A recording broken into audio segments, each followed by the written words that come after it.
Ukraine updates. Wagner boss back in Russia, says Lukashenko. Ukraine can count on Prague's support. Czech President.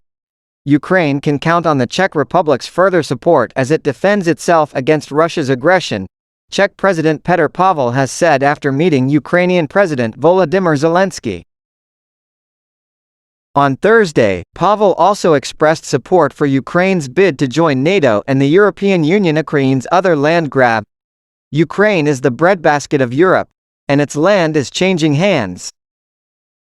Ukraine might not look like a good financial investment after more than a year at war with no end in sight, but Harvard, Saudi Arabia, a handful of oligarchs, and the United States investment manager the Vanguard Group see it differently. They are just a few of the investors who have been buying up Ukrainian land, and its rich, fertile soil, en masse, while many Ukrainian farmers argue it should stay in Ukrainian hands. Romania to host training for Ukrainian F-16 pilots. Romania has said it would launch a regional hub to train pilots including Ukrainians to fly US-made F-16 fighter jets, which Kyiv has said the country needs to fight off Russia's invasion. Together with other allies and the company designing this fighter jet, a regional hub will be created in Romania for training pilots who will fly these planes, read a press release issued after a meeting of Romania's Supreme Council of National Defense. Romanian pilots operating F-16 aircraft will be trained here, and the facility will later be open to pilots from NATO allies and partners, including Ukraine, it said. Zelensky arrives in Prague to rally support ahead of NATO summit. Ukraine's President Volodymyr Zelensky has landed in the Czech capital Prague as part of a tour to drum up support for a fast track to NATO membership for Kyiv ahead of a summit next week. Ukraine is seeking a clear signal from NATO at a July 11-12 summit in Vilnius, Lithuania, that it can join the military alliance when the war ends. The visit of the Ukrainian president is intended to be an expression of appreciation for the support that the Czech Republic has provided to Ukraine since the beginning of Russian aggression and to bring mutual assurance that this support will continue, the office of Czech President Petr Pavel said in a statement.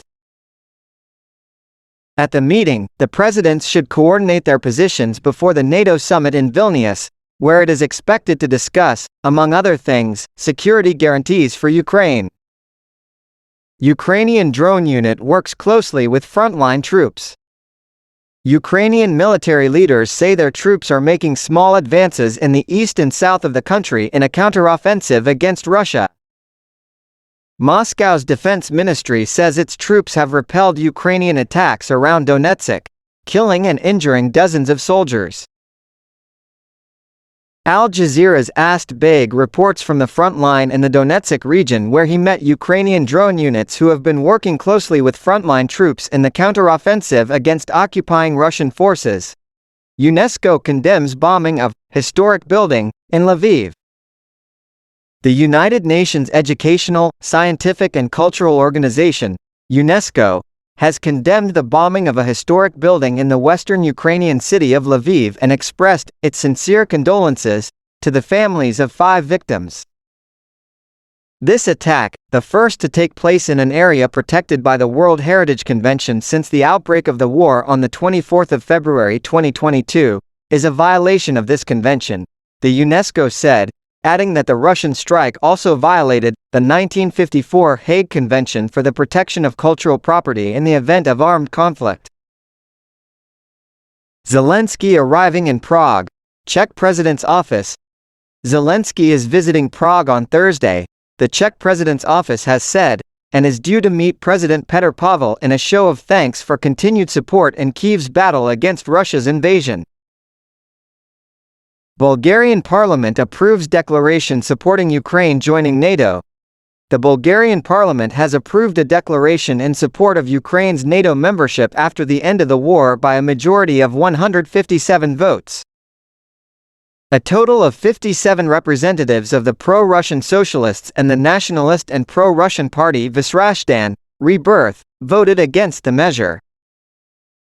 Zelensky is in Sofia for talks with the Bulgarian government, a NATO member. Ukraine spy chief says nuclear threat at Zaporizhzhia plant subsiding. Ukraine's military spy chief says the threat of a Russian attack on the vast Zaporizhzhia nuclear plant is receding, but that it could easily return as long as the facility remained under occupation by Moscow's forces. The intelligence chief, Kirilo Budanov, made the comment in an interview with Reuters after days of warnings by Ukrainian and Russian officials accusing each other of plotting an attack at Europe's largest nuclear plant. "The threat is decreasing," said Budanov, who is the head of Ukraine's main directorate of intelligence at the Ministry of Defense, declining to say how he was able to say. "Sorry, I can't tell you what happened recently, but the fact is that the threat is decreasing," he said. "This means that at least we have all together with joint efforts somehow postponed a technogenic catastrophe." UK names new Ukraine ambassador Martin Harris.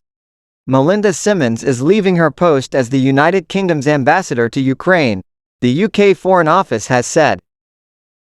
The ambassador, who has helped maintain the UK's close relationship with the administration of Ukrainian President Volodymyr Zelensky in Kyiv, will transfer to another diplomatic post. She will be replaced in September by Martin Harris, who has previously served as deputy head of mission in both Kyiv and Moscow during his diplomatic career.